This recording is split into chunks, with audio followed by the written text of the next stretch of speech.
عزیزان محترم، جب لشکر اسلام مکمل طور پر تیار ہو جاتے ہیں تو اللہ کے رسول صلی اللہ تعالی علیہ وسلم جمعہ کی نماز کے بعد اپنے حجرے میں تشریف فرما ہوتے ہیں اور دوہری زرہ پہن کر کے جب باہر نکلتے ہیں تو وہی نوجوان کہتے ہیں کہ یا رسول اللہ صلی اللہ تعالی علیہ وسلم ہمیں یہ زیب نہیں دیتا کہ ہم آپ کی رائے کے خلاف کریں۔ آقا دو عالم صلی اللہ تعالی علیہ وسلم جواب ارشاد فرماتے ہیں کہ کسی رسول کو یہ زیب نہیں دیتا کہ وہ زرہ پہن کر کے پھر اتار دے اس سے پہلے کہ رب تبارک و تعالی ان کے درمیان اور دشمنوں کے درمیان کوئی فیصلہ کر دے۔ عزیزان محترم، تو جیسا حکم دیا جائے ویسا کرو اور اللہ کا نام لے کر کے نکل پڑو اور صبر کے ساتھ قائم کرو۔ اگر تم نے صبر کے ساتھ رہا تو اللہ رب العزت تمہیں فتح عطا فرمائے گا۔ آقا کریم علیہ الصلوۃ والتسلیم 3 فلیگز یعنی 3 جھنڈے لیتے ہیں، ایک قبیلہ اوس کی طرف سے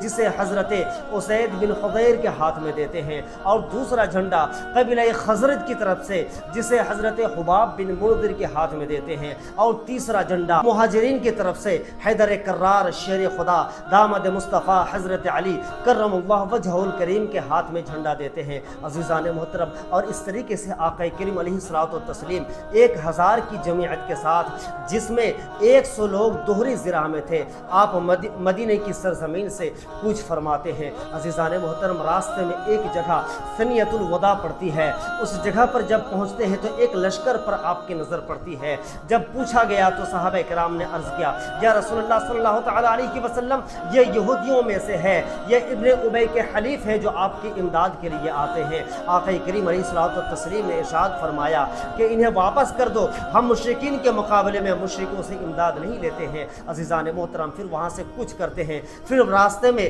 ایک جگہ شیخان کے نام سے آتی ہے، اس جگہ پر جب پہنچتے ہیں تو آقا کریم علیہ الصلوۃ والتسلیم اپنے لشکر کا جائزہ لیتے ہیں، اور جائزہ لے کر کے ان لوگوں کو، ان صحابہ کرام کو جو کم سنی کے عالم میں ہیں یا بوڑھے پے کو پہنچ گئے ہیں، آپ لشکر سے نکال کر کے گھر واپس کرتے ہیں۔ انہی لوگوں میں سے حضرت سمرہ بن جندب اور حضرت رافع بن خدیج رضی اللہ تعالی عنہما پہلے روک دیا جاتا ہے، لیکن پھر بعد میں عرض کرتے ہیں یا رسول اللہ صلی اللہ تعالی علیہ وسلم یہ رافع بڑا ہی اچھا تیر انداز ہے، اس لیے انہیں رکھ لیا جاتا ہے۔ عزیزان محترم، پھر عرض کیا جاتا ہے یا رسول اللہ صلی اللہ تعالی علیہ وسلم یہ سمرہ بن جندب یہ بڑا ہی کشتی میں ماہر ہے، یہ چنانچہ